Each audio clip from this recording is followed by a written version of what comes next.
Singing, sisters, ships sailing farther, dropped into the sea, drowned by his sister. You're listening to Getting Fae'd. We, Lukas, Lea, and Meike are reading A Court of Mist and Fury for the very first time. Today we are covering chapters 20 and 21. Get Fae'd with us! Woo! hello. Hello. hello, Hello. Hello. hello, Hello. Hi. Hi. How are you? How's it going? Good morning. Good morning. It's actually a morning. It's not a late in the evening kind of unhinged. It's an early in the morning kind of unhinged. Well, Awesome. early definition. Early in the morning. It's earlier than we usually record. That's true. Compared to our quite late recording true. sessions. And we ate and we are all in our food coma state. True. We are not in a food coma right now, so this. No, because our bread went bad this morning. No way. It was new bread. I was so excited to eat bread this morning, and I couldn't. I feel betrayed. Yeah. By our bread. On behalf of you. Okay. Thank you. It was quite tragic. So now I'm in a bad mood. I can relate. Fuck this. But don't fairies make you happy? They do normally, but I didn't like these chapters. So here I said it. It's out in the world. Oh, I didn't like them either. No. Did I you didn't like mind them. Okay. It's not that Good I for you. hate them. I just didn't love them. It's not that I love them. It's just I don't mind them. There were chapters. Stuff happened. Yeah. It was okay. It was basic. Not basic, Based. but yeah, like plot happened, stuff. Yeah, I like the last chapters more. What happened last chapters? Smooth.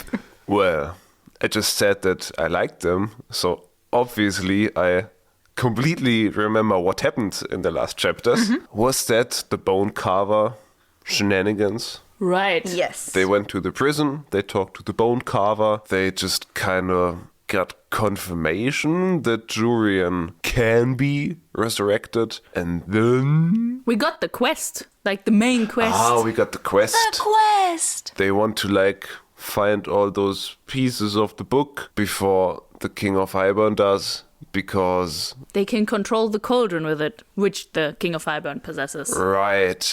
And Feyre needs to be the one to read out of the book, because she's the main character. I mean, no, she was made by magic, and Not by the obviously... cauldron. Yeah, and obviously the book requires exactly what Feyre is. How convenient. Not because she's the main character. It was out of Sarah's hands. One half is in Summercourt. And the the other other- half is somewhere... In the mortal realm. Yes. With the 6 queens. Yes. And that's why they want to set up base at Nesta and Elaine's house. Right. Reasonable. So that will happen, I guess. And Feyre is now the ambassador to the Night Court for the human realm or something like that. Yeah, right. But first she has to prove herself by stealing something that belongs to Rhysand from the Weaver.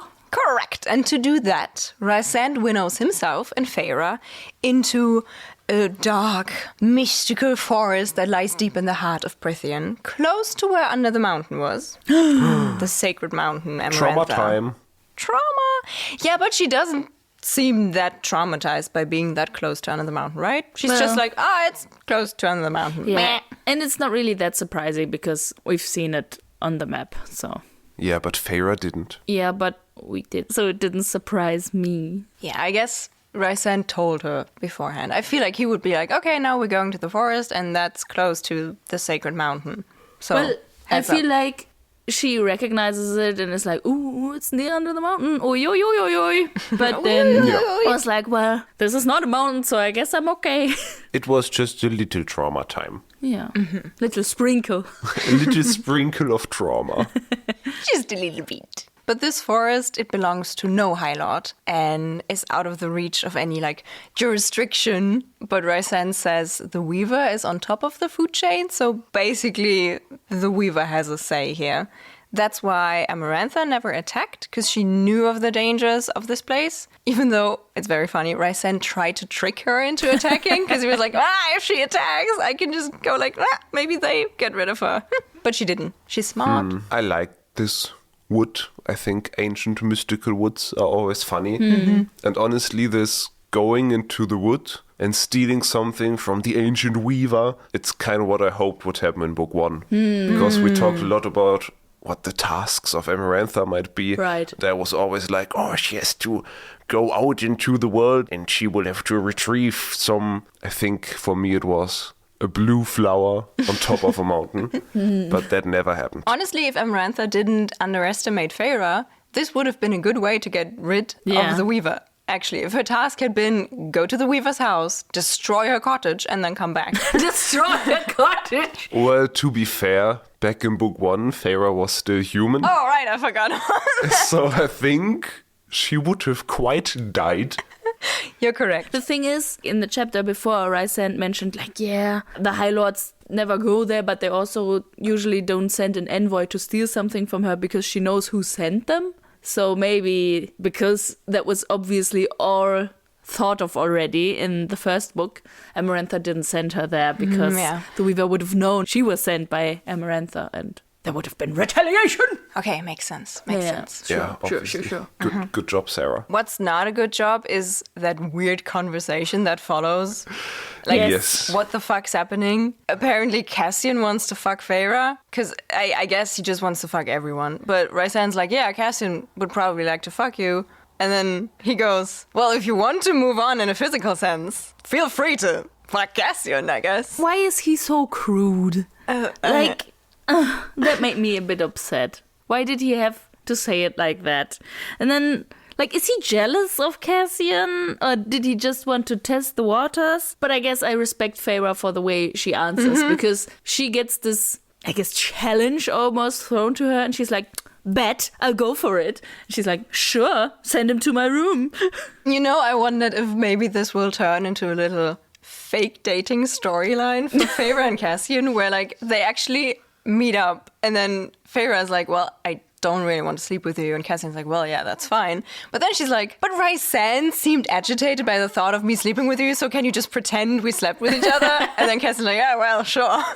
I can see how Cassian is just that ready to play ball, that even if she would just, like, improvise that and be like, yeah, sure, we fucked, what do you think? He would be like, yeah, sure, even though they didn't, like, speak about it before or plan this. Or maybe they will fuck. Yeah, maybe. Maybe he comes to her room in the next chapter and they have a good time. Well, the way Rhysand and Feyre talk about her and Cassian, they end up with quite a lot of tension, romantic sizzling between them, I guess. Like, I could see it, like, if it were in a movie where they, like, get closer to each other and, like, glance at their lips and, like, the breathing intensifies and they're like, yeah, sure, Cassian would come. And then Rhysand goes like, did you enjoy the sight of me kneeling in front of you? Yes, I did. Obviously, there was this sexual tension in the last scene that I noticed. But did you notice this? Here, I noticed it. Okay. I noticed it because it felt so random and out of place to me. Because I was like, okay, Weaver, blood shenanigans, yes, let's go. And then they just kind of talk about sex. And I was like, I guess Sarah J. Maas remembered that she writes a romance book for adults, so my characters have to talk about sex. But I love Feyre's answer, because she goes, isn't that all you men are made for anyways? And that's very fun. Yeah. But I have to say, like, I like the way he asked this, like, did you enjoy the sight? But he grabs her chin, which feels very aggressive. Like, maybe I've only ever seen that interaction in, like, confrontational scenes where the villain grabs the protagonists and, like, forces them to look at them and be like, argh! And, like, is there a sexy way to do that? I just can't imagine it. I don't know. I think it feels aggressive too. Yeah, because he does that a lot, like grabbing her chin. And, it's like, a thing. It always makes me feel kind of icky because I only associate it with, like, this. Yeah, honestly, I think this whole sexual tension is sexier if they don't touch. Like, if they just stand very close and play this back and forth flirtation thingy, but then he, like, grabs her. I don't know. At least he didn't bite her. Oh, that would be so random if he would just start biting her. I mean, I could see it, honestly. Go into the cottage, risk your life. Weird. Weird. Yummy. No, but what Rhysand then actually does, he, quote, swaggered off into the trees. And that's just, I think this might be my favorite quote. I know this will not transfer in this audio medium, but Lea just did a swaggering movement, and I don't think I can describe how I imagine him swaggering off, but I think we will just all do it now, and you will listen to us doing it, and then you can just hope that the vibes come through. Let's go. It's very swaying and shoulder movement and hip movement and leaning from one side to the other and being very purposeful in your stride. Do you know this meme of John Lennon just walking on some drug? What? On drug? Like he is high on drugs, not He's high on- not the ground is littered with drugs. No, he's not in the Frankfurter Bahnhofsviertel. Okay. I will just show you the meme.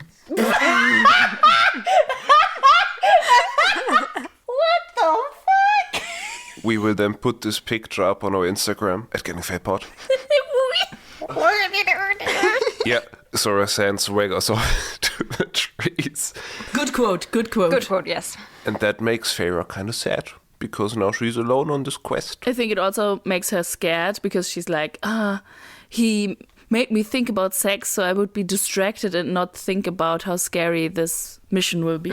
Great strategy. Yes, definitely. Stupid man. But then she sees the cottage. It looks very normal, even mortal and unthreatening. She describes it as a place she would probably go to if she was like hungry or lost. It's a place she would go to if she was in a Percy Jackson book. Yeah. I feel like this inviting cottage to lure your prey in, it's very hag-like.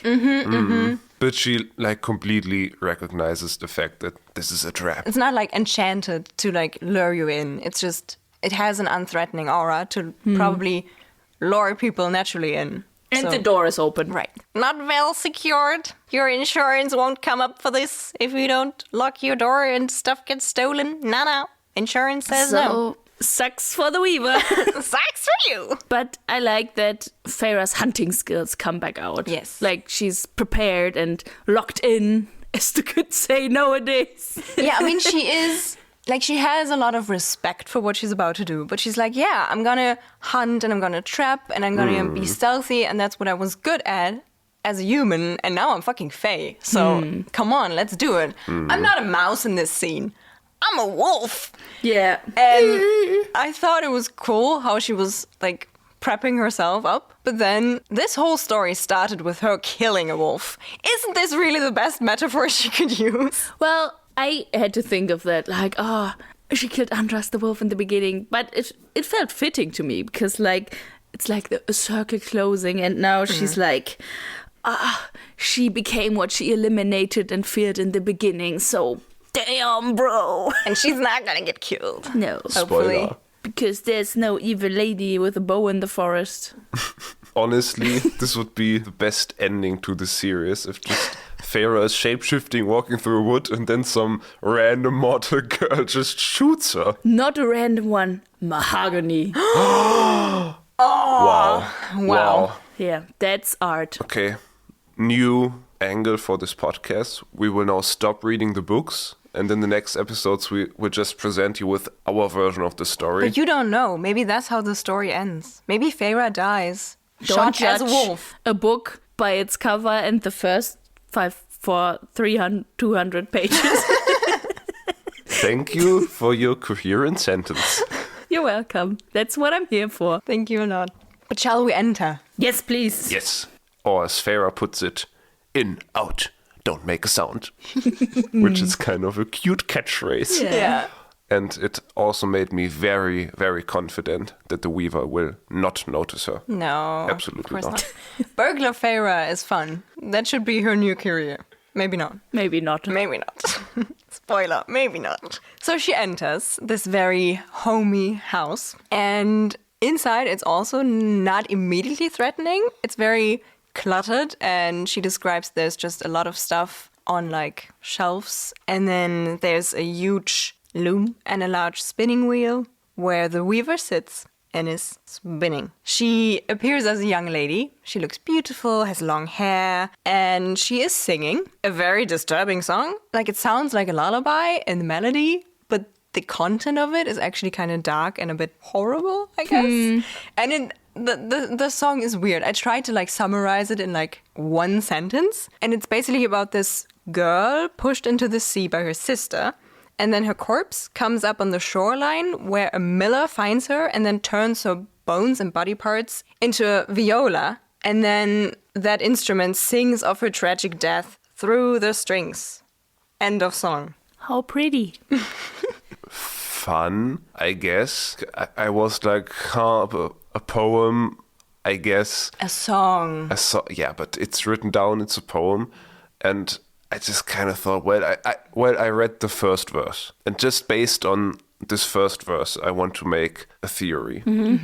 Doesn't she like start the song by saying there were two sisters and like their father was a merchant? So obviously my mind went to, what is she singing a song about Fae'd? Because she has sisters and her father is a merchant. But then I was like, she only sings about two sisters. So that obviously means she sings a song about Nesta and Elaine. But it is confirmation of our well-thought-out theory that Fae'd is not actually the daughter of this stupid-ass father. Not this again. But we just have confirmation written on page by the Weaver that Fae'd is secretly Tamlin's daughter. What? Well, I agree. I think there is some meaning in the song, or that it could be a metaphor for something. I don't think it's like actually about Fae'd or Nesta or whatever, but like with a merchant with some daughters, I also thought about Fae'd and her sisters and the father. But then, like, the word used in the song is a viol. Like, my first thought was also a violin, which I associate with Tamlin. Because he plays a mean fiddle. Yeah. And he had one of the daughters in his clutches and basically pulled her apart and put the strings in. Like it's a metaphor, you know? That's how I felt. I wanted to experience the song. I think Fae'd mentions the song has been around for ages, and it is being sung by both fairies, apparently, and mortals. So that's interesting. Yeah. I mean, two sisters, the other sisters we know, Amarantha and Clythia. We don't know anything about their parents. Right. Also, it might just be confirmation that Nesta killed Elaine. Or Elaine killed Nesta. That would be so wild. If we come back, Nesta is like, oh yeah, Elaine was so annoying. I pushed her into the sea. I mean, that I can see. But if Elaine kills Nesta... Ooh, I always said there was a deep well inside of her. Yeah. She stepped on my flower. Push. But I have to say, the description of the Weaver as this young woman with long, flowy hair really took me off guard. Like, I just thought it would be like an old, gnarly woman, like a hag, and like that she is a young woman, la la la, singing. That's not how I saw her. And I couldn't change that image in my mind. I just saw an old, gnarly woman. I mean, later we see her. I don't know if it's her true appearance, but she appears as a gnarly, old, shrinkled. I mean, her face thingy. is then different, right? And But that would fit it better. Right. I thought maybe because she seems so inviting and open, maybe she lures people in and then uses those people, like in the song, their body parts get used. And then she takes their beauty and youth and whatever for herself. Yeah. And the whole time, this song is like interjected with the action, like, or the stealing action, I guess. And it's that's fun. How do you feel about songs in books? Well, as I alluded to, I just kind of think, poem, and then I just kind of skim over them. I mean, I do read them fully. Yeah. But, like, I don't really retain them. It's more the vibes that stick with me, I guess. And, like, for example, Tolkien has a lot of songs in his books that are very long sometimes. And you read them and you're like, okay, is this important? Like, obviously it is, but like, whoosh, one ear in, other ear out. And then he starts writing them in Elvish. And you're like, okay. I just recently thought about it because I feel like a lot of books have songs. Not many songs, but a lot of books use at least one song at some point. And I read the 2 newest additions to the Hunger Games series. And those 2 books have a lot of songs because they focus on this group that sings a lot. And at like 100 pages in, I'm getting a bit annoyed at the songs because they have no melody. It's just words.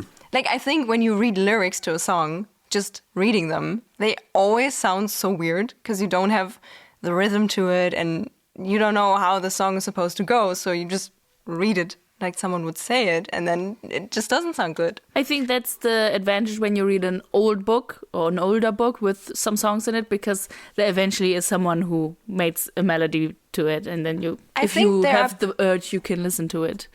I think there are people online who made songs for the ACOTAR books. Maybe we should look up if someone made the Weaver song into a song. So we just listened to an interpretation of the song. By Jenna Cleric. Shout out to you. We will link your song in the description, but we will not play it for copyright reasons. But now we have an image in our mind. I have to say, I feel like this song is made to be written down and not sung, because those words didn't feel like they lend themselves to be... They're not very melodic words or sentence structures. I think that's often a thing with authors. Like, they know how to write good written stuff. They don't have to care about how it sounds said out loud. But there's, what's it called? The book about this fictional band in the 70s. I just wanted to shout that out as well. Book Wreck, Daisy Jones with the Six. By Taylor Jenkins Reid, yes. That's what I meant. She has like basically all the songs this band writes written out in the book, and then they made it into a TV show. That's very fun. I really liked it. But they changed all of the songs because the lyrics just didn't make sense in like an actual song. That's fun. Yeah. Tangent. Yeah. Woo. And that's why I don't mind reading these songs as a poem, because I think as a poem they work. I think in my mind the song was funnier. The content of the song is sad, but I feel like if like folklore songs tell a sad story, they often sound a bit la-di-da-di-da-di-da-di-da, ha, she died. But she did hum the melody, so I feel like when you're humming, it's usually not the fastest melody. Yes, it is. Come on, Michael, let's do a performance. But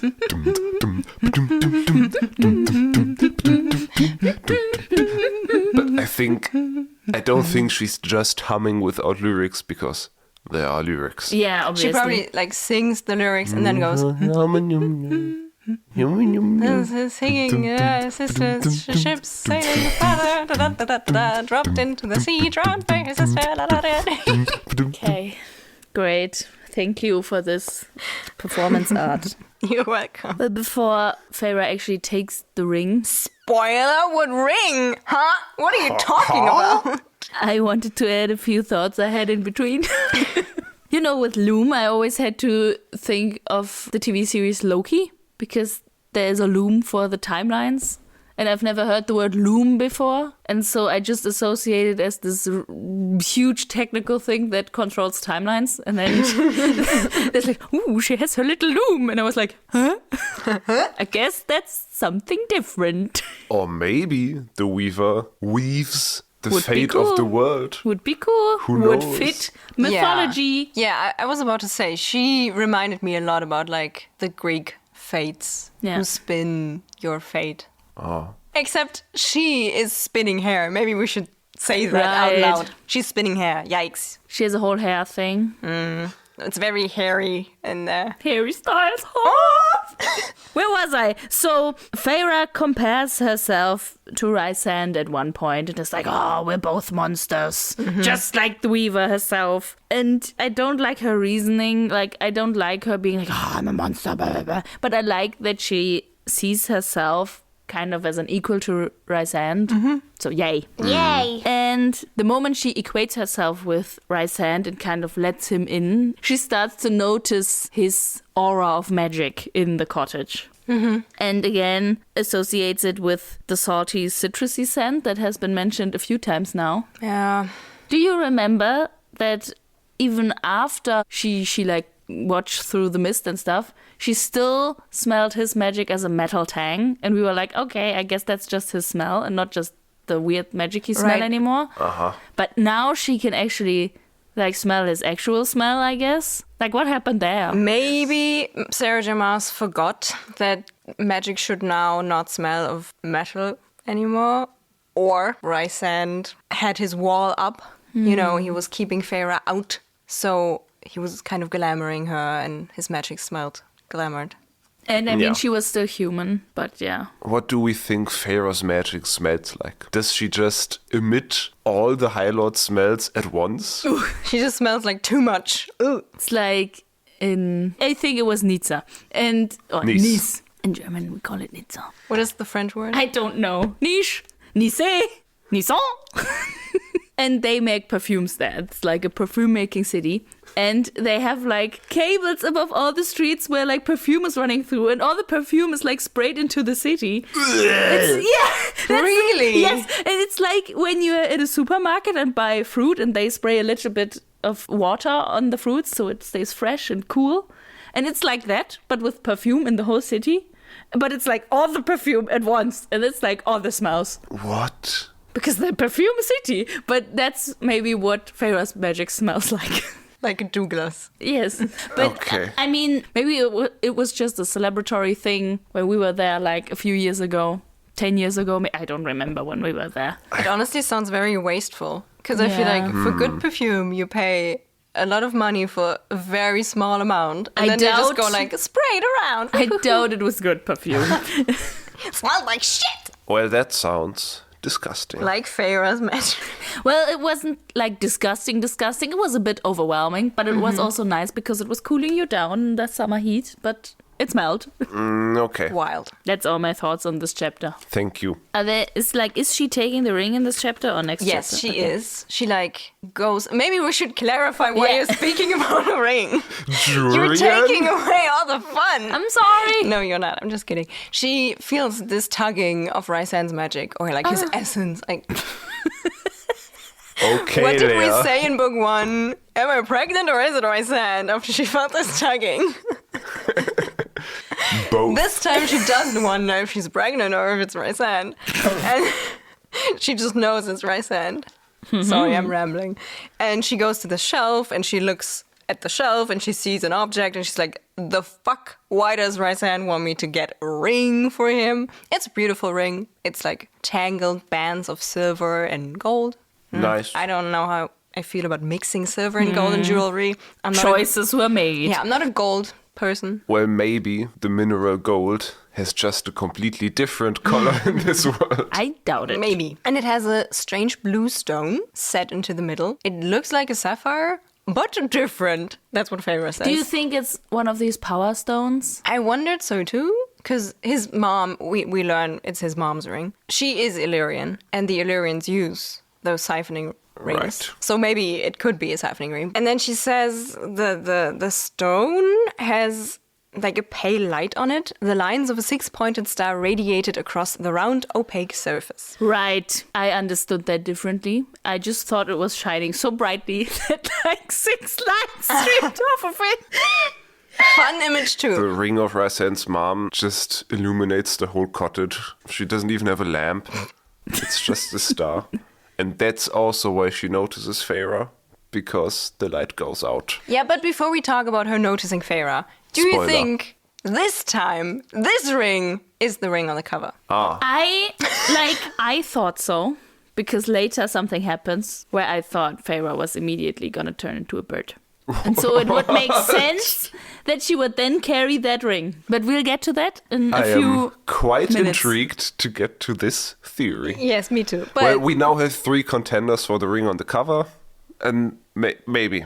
like, I I don't don't know. think it's her engagement ring.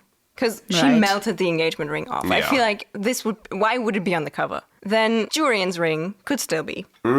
But I think we assumed that the ring on the cover is too small to, like, obtain an eye. Yes. But I mean, maybe it's just symbolism. The thing is, the stone is hidden behind the F. Like, we can't see if it's an eye or just a stone. Yes, but I it has think like it's too 2 small for the lines, so eye. it could symbolize 2 twisted bands of silver and gold. So I don't know. Yeah. I think it might be this ring. But maybe we will get a 4th ring. Well, anyways, she takes the ring and the humming stops. Very cinematic. Very, very cliffhanger. But we could read on. I'm so happy. Yeah, it was also just the last sentence of the chapter. And then the weaver stopped singing. Ooh. Who would have thunketh? I actually expected the whole mini heist to take place in one chapter. Didn't expect it to be split in half. I just think, I don't think she needed to put a new chapter there, but she just wanted to have the cool cliffhanger of.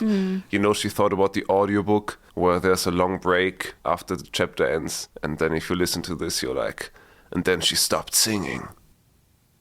Chapter 21. Ooh. But the thing is, I do think a lot of people stop after the ending of a chapter. And maybe, I mean, if you're like, ooh, this is a great cliffhanger, I'd like to enjoy this cliffhanger, you could stop then and there and not go on reading for like a day. Well, I we wouldn't. didn't. No, I didn't either. But I guess, like, when you're an adult, you can choose. Like, I feel like when you're a child, either your parents read you a chapter and then you have to go to bed, or you're like, oh, I have no control over myself. I want to know what's going on. I'll read on. And it's reasonable to have this urge as an adult. But I think, like, if you are like, ooh, this is a cliffhanger, I'd like to enjoy it. As an adult, you might have the restraint to be like, I'm not going to read on. I'm going to enjoy this cliffhangery feeling. I see your point, but I really hope that no parent reads this book as a good night story No, to I their meant children. like a different book where there are also know. cliffhangers. I agree. No parent should read this to their child. And then Rhysand fucked Feyre. Good night. His proud, thick length. Ooh, no, that's Tamlin's. We don't know what Rhysand's penis looks like yet. How long was the sword he was carrying? So, chapter 21. The Weaver notices Feyre and immediately seals the door and all the windows. So, once again, Feyre is trapped. Oh no. The Weaver is secretly Tamlin confirmed. But Feyre's reaction is, I remembered what it was to want to fight to live. So she has a very different reaction and is like, Very good. I will fight for my life. Go Feyre, woo! Slay Ra, slay Ra. Slay Ra, slay Ra. Yeah, this time she doesn't want to die. That's Growth? It changed. It is. I was really happy. Yes. I like that she channels her inner Slayer. I just kind of. Well, I had two thoughts about this. The Weaver stops singing and notices her. Like, first, it was. Like, obviously that was gonna happen. It was quite predictable. But then I was kind of disappointed by the fact that Feyre didn't, like, technically do something wrong. Yeah. Because we speculated a lot. Like, ooh, she will get noticed, but is she gonna take something that she's not supposed to take? What would that be? And then she just kind of does her job right, and then it happens anyways. So Yeah. I agree. You know, just Anticlimactic a bit. yeah. But yeah, she does get noticed, and then a chase scene unfolds. Before the chase scene, we get to see her face. Which The now Weaver's face. looks horrible. Old, sunken. She has like teeth, stumps. Nyeh. That was like the teeth stumps. Like they come up a lot in this part of the chapter, which is wild, but they were really creepy. Yeah. And like in my mind, she still had the body of this young woman, but her face was just For sunken me too, in. yeah. So it's even more like a trap, and like when you see her from behind, she's a beautiful woman. And then in the front, she's like... Yeah, and with the teeth stump, I guess for Sarah J. Maas, that's just disgusting because she cannot bite. Ah. Yeah. Yeah, it's like a grandma that sucks on chicken bones and stuff. Yeah. It's Disgusting. Yeah, but Feyre This needs... podcast has nothing against cute grandmas without teeth that suck on chicken legs. I Just only saying. have something against creepy grandmas. But Feyre needs a way to distract the Weaver, because she's like, I'm not going to die here, so I need a way out. And to distract the Weaver, she throws over a candle and lets all the hair, the skin, and the human bones, or like humanoid bones, in this cottage burn. I mean, Good first, choice. cool choice from Feyre, but like, that's a bit reckless of the Weaver to just have this candle standing there with highly flammable objects. Also, setting the house you are currently trapped in on fire, risky choice. Bold choice. Yeah. But I mean, she is running to the chimney. I thought that was maybe even on fire anyways. So Apparently it wasn't. no, it wasn't. No cooking at this time of the day. But the whole chimney scene, it's very disgusting. Like Yeah. she squeezes through and she gets covered in like body fat and grease and hair. Very nasty. In my mind, she looked what cats throw up after having cleaned so much. You know, those hairballs. Yeah. That's Feyre in my mind. And then she climbs up and gets stuck halfway through. Yeah. And the Weaver is looking up at her from down the chimney and is like, what are you? And then she says a very cool sentence, questioning what Feyre actually is. And then she goes like, what is like all, but unlike all?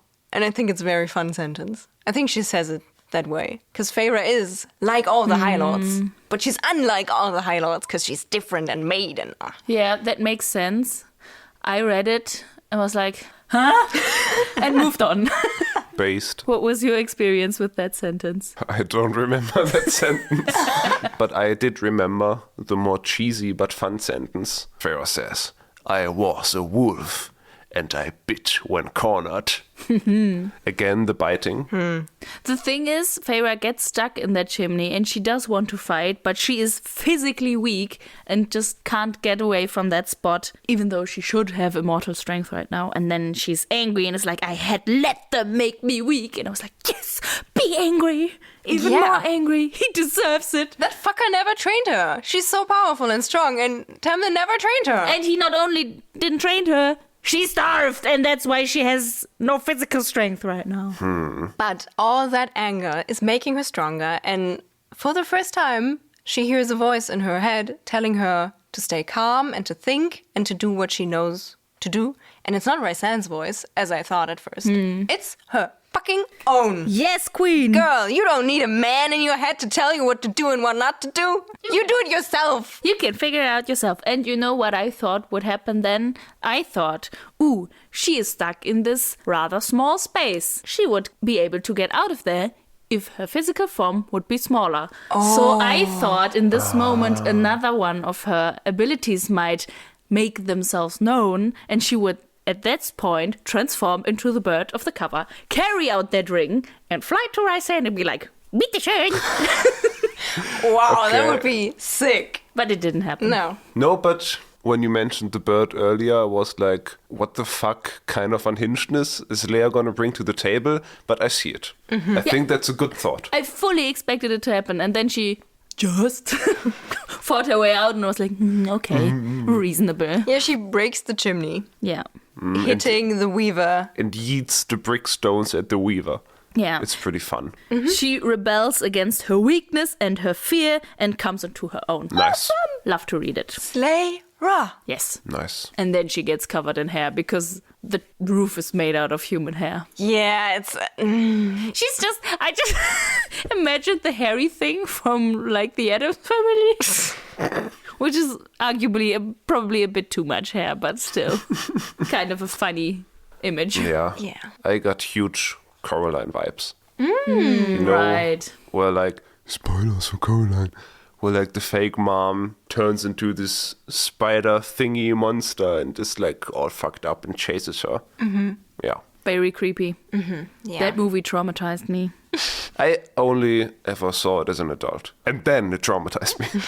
So yeah, transition. Does it suffice to just say the word transition and maybe our audience will think that it was a cool transition? Let's just try Probably. it together. Transition. She reaches Rhysand, Oh. who is like, well, what the fuck? And then winnows them away. And was it really necessary to have them free fall into the war room? Did he see what Feyre just did? Does he know what she looks like? And then he's like, well, I'm just gonna let her drop. I thought it was funny. He also, like, the way he waited for her, he was like slouching on this branch and was like, ooh, Feyre, let's winnow away, plink! But to be fair, he can't winnow in the war room. Right, that's the reason. Because Yes. but I agree, he could have just like, okay, maybe let's take a breather. Maybe let's winnow to my little townhouse and then we can fly there. They could have gotten cleaned up first. Right. To be and honest. then Feyre describes it as free falling into the war room that has a red floor. So she's just falling at this red something. But he has his wings and flies them in there. Cutie. I guess maybe, you know what? I think he's just not a very considerate man. He just does what he always does, which is winnow to the nearest point and then fly there, because that's just convenient for him, probably.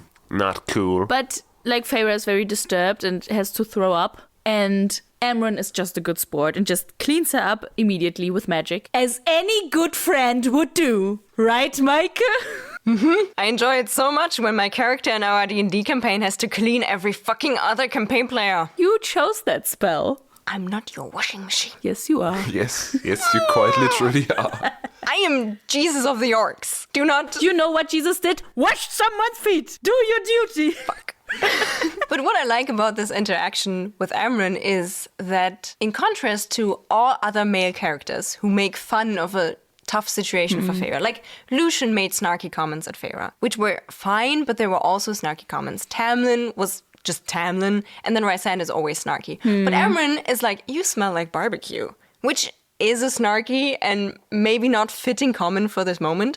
But then she cleans Feyre. Like, she's snarky, but then she is helpful. Yeah. So thank you, girl. Yeah. Good sport. Good friend. Really. And then I love how she's giving Rhysand a tough time because he wasn't there to help her. It was like, bro, where were you? What did you... the fuck? That was your plan. She looks like crap now. What did you do? And he was like, well, I was waiting for her somewhere far away. And she's like, bro! And all the other characters chime in. And this scene reminded me so much of that scene in Finding Nemo when Khan, the hot fish... Hello, this is Editing Lukas. I just wanted to clarify that when we're talking about Khan, the hot fish, we actually mean Gil, the hot fish, because he's called Khan in the German dub. Don't ask me why. And we just didn't know that his actual name is Gil, so don't be confused. When Khan, the hot fish, makes Nemo do the whole... Getting the pebble into the place. Get the pebble into the cleaning system of the aquarium goes wrong. And everyone's like, bro, why did you make him do that? He's so young and he's so cute. You cannot let him get hurt. And it just felt like all of them were like, bro, this is our newest addition to the family. You cannot damage her. Very good comparison, but does that mean that Rhysand is Khan, the hot fish? Yes. Yeah. Nice. Does that mean we now have a third role to play for Willem Dafoe in the live-action adaptation? Rhysand? Yes. Did he play the fish? Yes. Khan is Willem Dafoe. You didn't know that? I only ever saw it in German, I think. Oh, yeah, I think Willem Dafoe is the hot fish Khan. Oh my from god, that Finding Nemo. explains so many things. Your feelings? I maybe have to watch that movie again now. But yeah, now Willem Dafoe has to play the Etter, Tamlin's penis, and Rhysand. Addition to the podcast lore. How do you think Tamlin feels about the fact that his penis looks like Rhysand? He probably... I feel like he reluctantly likes it. Every time Yeah. he pees, he gets a little angry. What I took away from that scene was that, like, Rhysand's arguing is like, well, I not only wanted to see how if you can use your powers to find the magic stuff, but also, like, can you master your panic and how do you handle yourself in a situation like that? And I was a little bit angry at him again because he, again, didn't tell her the whole plan. Right. What are we doing? No. But I guess he still has some growing to do as well. Yeah. He's only ancient. What can you expect of a man? Yeah. Well, he was surrounded by the same people for quite some time. I guess it's good that he has some fresh wind and new opinions in there that can challenge him. Good. Feyre Nemo is now there. You know, I'm not comfortable with that comparison because I feel like Khan is a very fatherly role to Nemo. That's correct. Here we are at the age gap again. True. Let's just not talk about this. Well, but maybe Nemo has his gay awakening in that aquarium. Maybe. But I have another question about this scene. Do you remember if Feyre returned this amulet No, she to Amren? doesn't. She doesn't. Yeah, I Danger noticed that too. zone. Danger The thing zone. is, I really do subscribe to your theory that maybe that is why Amren was in the house. Because Rhysand was like, give her this amulet so she feels safe there. And then she just gave it to her and just forgot about it because it's not a magic amulet. But if it's like actually an important amulet, then Amren might get angry because Feyre didn't return it. But they're bros now. It doesn't matter. She didn't return the amulet. She Yeah, will be turned you're right. to dust. But like if Amren would have approached her at this moment and be like, bro, where's my amulet? Would have been unreasonable. Because she probably didn't take it with her. Or maybe this will be the plot now, that she accidentally lost the amulet in the Weaver's cottage while has to running go away. back. That would Very be so funny. That would be very stupid. Yeah. Well, what Fae'd takes out of this conversation is like, I don't ever want to be helpless again. Cassian, teach me how to fight. Teach me how to fight. Teach me how to fight. Okay. Yeah, I guess that's cool.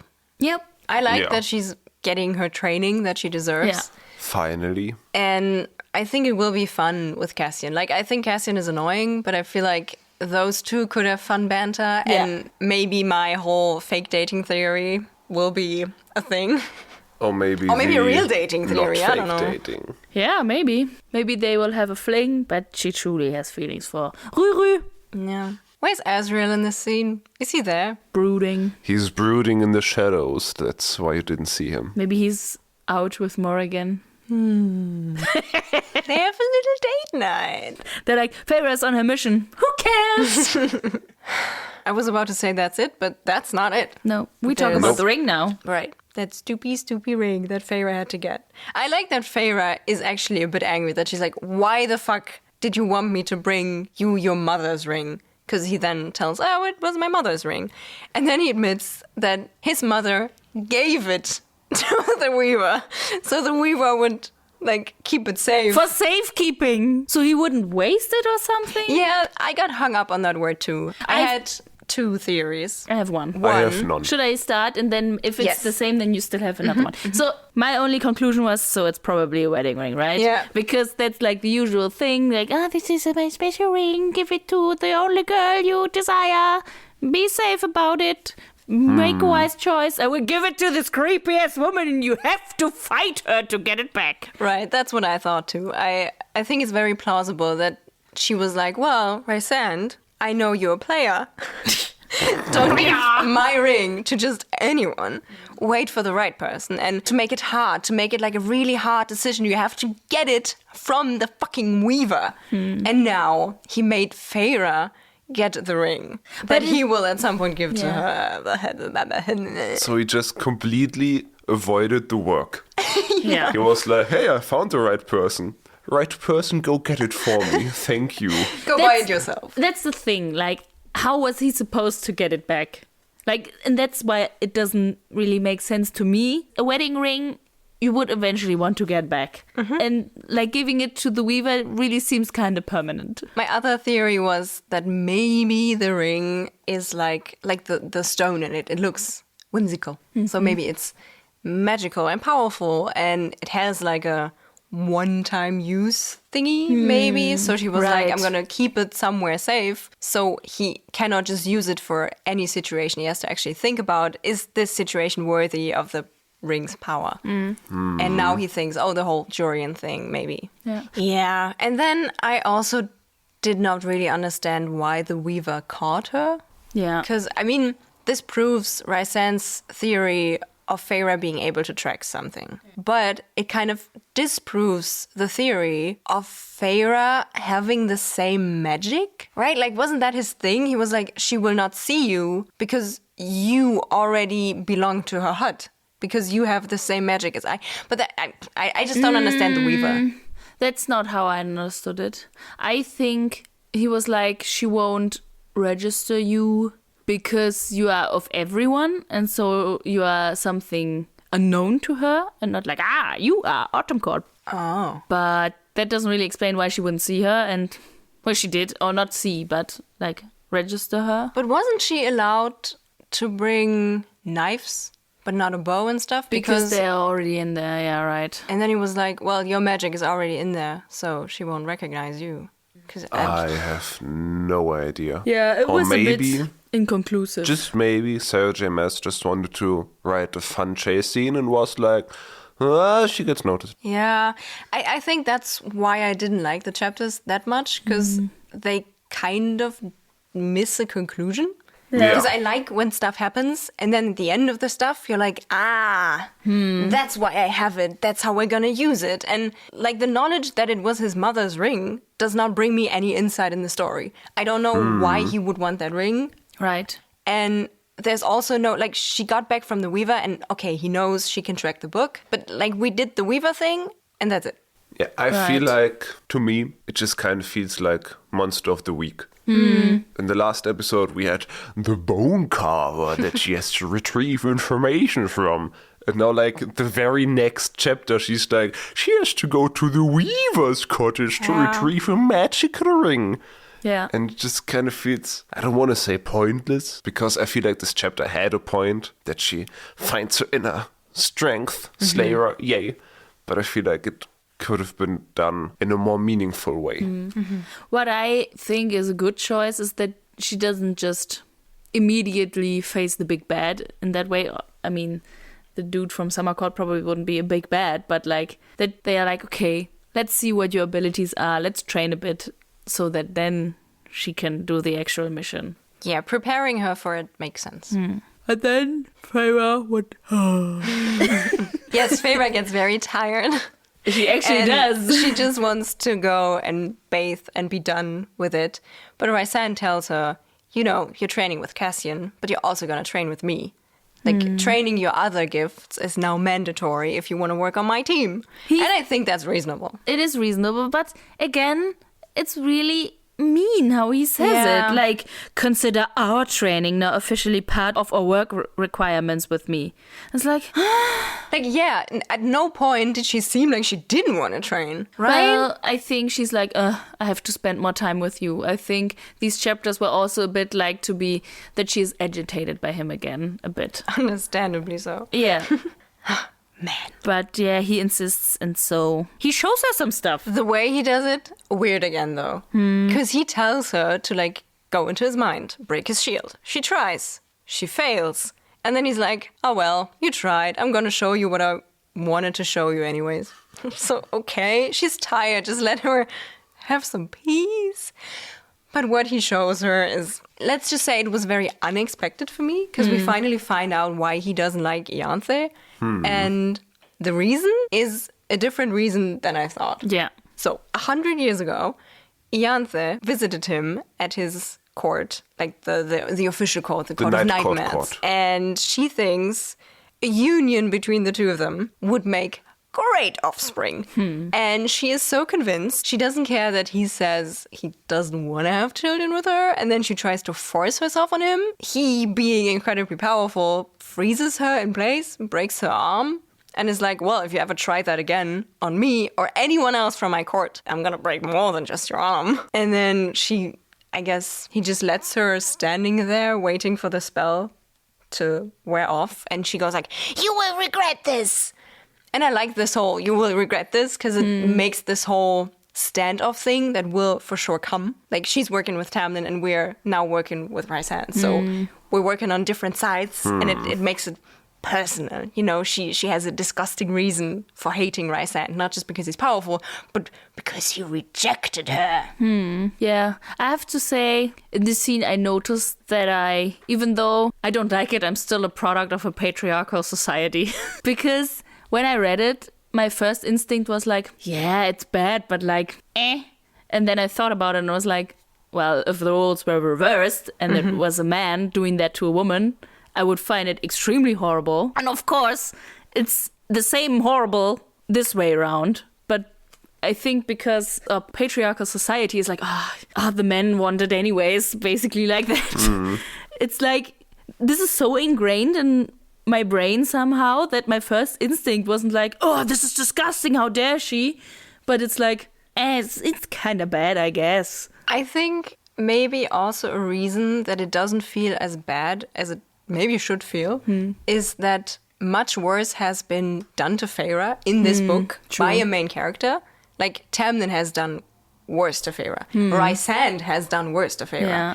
Like, he didn't touch her in a way where Ianthe wanted to touch him, but he put her up in a dress where everyone could see her and he made her dance on his lap and whatever. And then much, much worse has been done by Amarantha to Rhysand. So this kind of feels like, in comparison to anything else in this book, it just feels like oh well, she was a bit stepping out of line. But for Rhysand to feel that bad about it, like it was 100 years ago. She didn't even get to touch him. Like he stopped her beforehand. I guess it shows how really, really he doesn't want it and how violated he felt by it. Yeah. That he hates her that much now. And the thing is, Ianthe not only tried to do that to him, but it's kind of her reputation, and there were rumors that she also tried to do this with other people from Night Court. Ezreal, for example. You don't go around and touch my boy, lady. Yeah. What I really like about Feyre is that in this moment, like, she feels bad for Rhysand, but then she thinks, oh my god, I know one person that really doesn't like Ianthe and I don't know why. And that's Lucian. And then she immediately fears that she has done similar or even worse to Lucian. And I don't know, I just felt that was very considerate of Feyre. Like, that she would think a step ahead. Yeah. Yeah. And then my thought was, why is Tamlin best friends with this woman? Like, he thinks so noble of himself, so high and mighty. Even though he acts as holy. He imagines himself as this, I'm so honorable, whatever. I don't think he would approve of these actions. Well, he's done those actions. Yeah, I know, but manipulated by magic. He wasn't himself. He wasn't thinking straight. yeah, I know. I know he did this, but like I think he thinks he would never let anything like this happen. Yeah, true. Maybe he just convinces himself that the rumors aren't true. Yeah, maybe. That maybe he was friends with her even before that.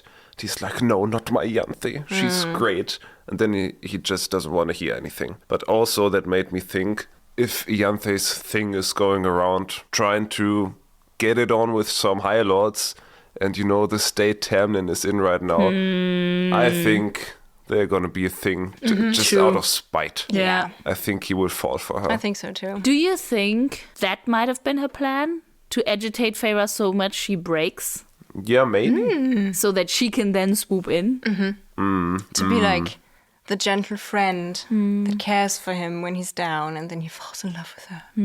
We see you, Ianthe. We don't like you, Ianthe. You know, I didn't expect her evil shadiness to be abusive, rapey energy, Yeah. but it fits her vibe. Yeah. But what I found interesting is that Rhysand is like, yeah, she has been taught well. But he also says not all the high priestesses are like that, but a lot of them. And so they kind of have this influential like spy network, and that's how they like weave themselves into the courts by like doing their sexual advances, I guess.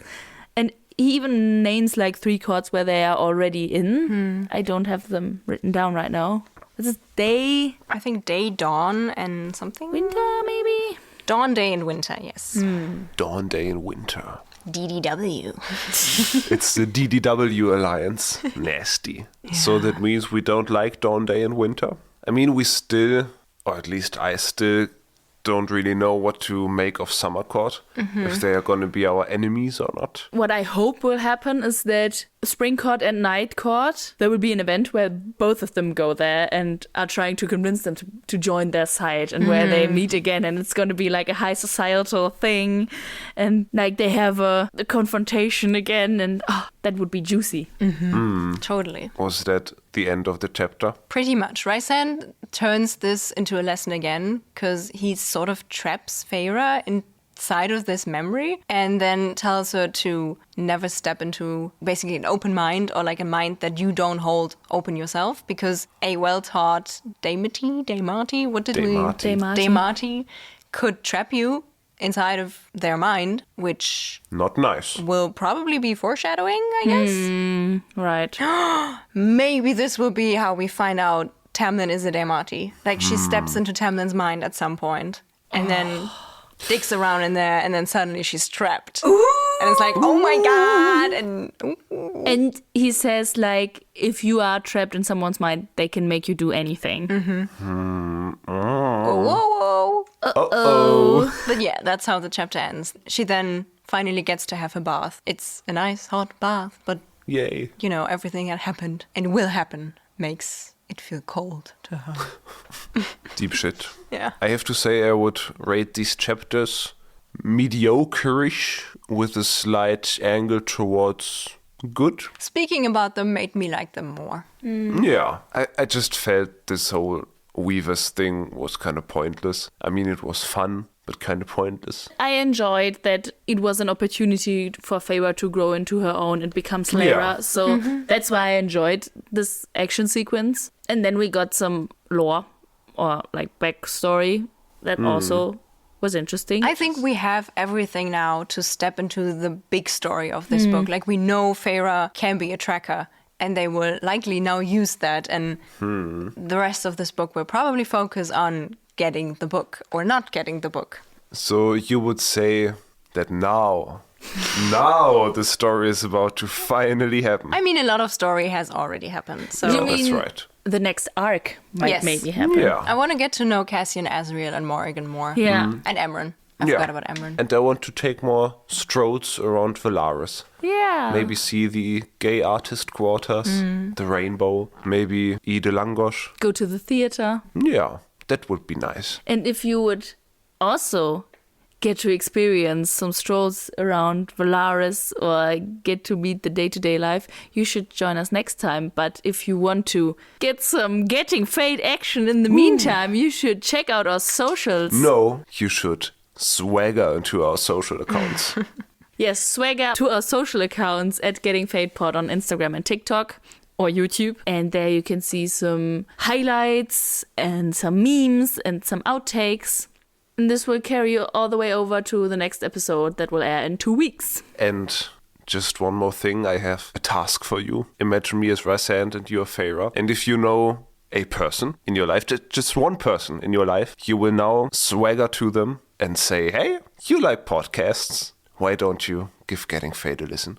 Because word of mouth really helps. And then you and that person can join us next time when we're Getting Fae'd!